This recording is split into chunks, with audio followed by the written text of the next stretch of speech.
on the sea, and that can trade more easily. So I think there are a range of factors. We don't fully know all of the factors. And therefore it's hard to know how much difference we're going to make by trying to change some of these systems. I would certainly say, take the World Economic Order, I would certainly like to change that. I would like to, just to take one example of it, end agricultural subsidies from the rich nations, which impoverish peasant farmers in developing countries where agriculture is their major industry, but they can't sell on the world market at decent prices because the United States and the European Union subsidize their agricultural producers. So if we could end that, it would create new markets for millions of poor farmers. I would think that would be an excellent thing to do. The question is, how do you do it, right? I mean, we have a farm bill in the United States, which every time it comes up for renewal, people say, this is a waste of money. Why are we subsidizing these farmers, most of whom are already quite wealthy anyway? But every time, nevertheless, it gets passed. And, you know, it'll be interesting to see whether those people in Congress who have been so adamant that the government should slash spending will be prepared to start with a farm bill and slash the subsidies that hurt the global poor. I really wonder if they will.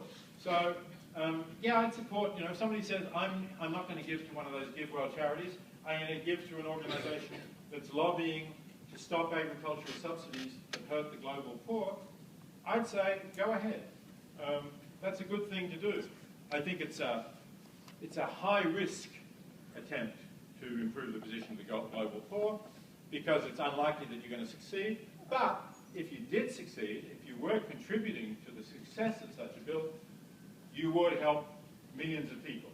So it's a high-risk, high-payoff strategy, whereas giving to provide bed nets for children in malaria-prone parts of the world is a low-risk, relatively low-payoff strategy. You may save some lives, but you certainly won't save millions of lives unless you've got as much money as Gates or Buffett. Right here in the middle, please.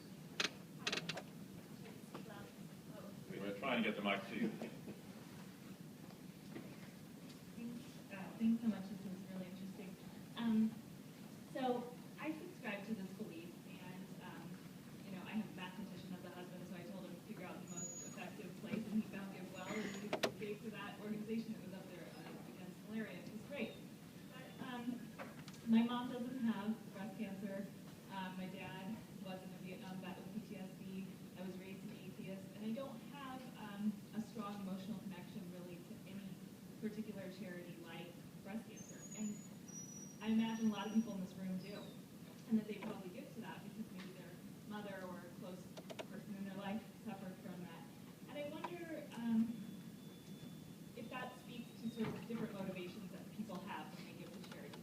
I don't think, you know, to some degree it seems like you're almost assuming that everyone has the same motivation of wanting to make the biggest difference, but maybe they don't, right? Maybe they have other motivations. And so kind of academically I'm wondering, is it useful to think about those different motivations? And then more pragmatically, I wonder, what do you suggest doing, or how would you talk to those people and try and convince them more of this? Yeah. Okay, so you're suggesting that many people have more personal motivations for giving, that, for example, many people say things like, my mum or my wife got breast cancer, so I'm going to give to research to try to prevent breast cancer, or in some other way they will give in a sense that is personal rather than that is seeking to maximize the amount of good you can do overall impersonally with the amount you give. And you're asking, how should one address that kind of giving, which has a rather different motivation from what I'm talking about? Well, I agree that it has a different motivation. And I suppose I would try and say two things. One is, I would say to that person, is the fact that your mum had breast cancer, obviously sad thing, is that a reason why you should donate to a cause where your dollars are going to clearly do less good than with some other condition. And I think breast cancer is a good example where there's a large amount of money going into that area precisely because a lot of women get it, and a lot of people therefore want to support it because someone that they love had it. But you know, we make some progress with understanding breast cancer and preventing it or treating it when it occurs. But you know, there's a statistic that's often quoted, and I can't really vouch entirely for its accuracy, but it's probably roughly right, that says that 90% of the medical research dollars are spent to treat or cure or prevent 10% of the global burden of disease. And the reason for that is that they're spent either by countries, affluent countries like the United States, by governments that are responding to the health needs of their populace, their populations, or they're spent by drug companies that are looking for markets. And for drug companies, it's not very useful to develop a treatment for a disease that might affect many millions of people, but none of them can afford to pay for the drugs that you want to produce. So there's no market there. So that's why I think you get much better value, even if you're just focusing on treating and preventing diseases, by looking at those diseases that are killing more people and which we're really not treating.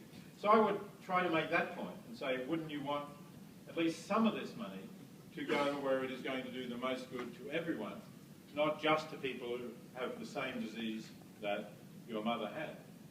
The other thing I would say is, if you do want to think of this gift, the Breast Cancer Foundation gift, as something personal, then how about thinking of your charitable donations as being in two separate piles? So on the one hand, there are things that you do personally because they matter to you in some particular personal way. And the breast cancer donation will go there. And if you want to give to your local art institute and you think, you know, that would be a nice thing to do because then you get invited to swanky dinners at the institute. So, you know, think of that as something that's also in a rather different, there's a specific personal payoff in being a significant donor to your local museum or art gallery.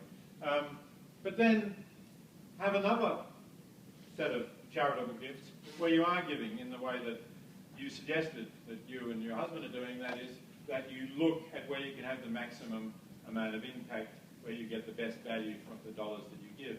And then, you know, eventually you'll sort out your own distribution between those two separate areas of giving. Perfect. On this side of the room, why don't we right here?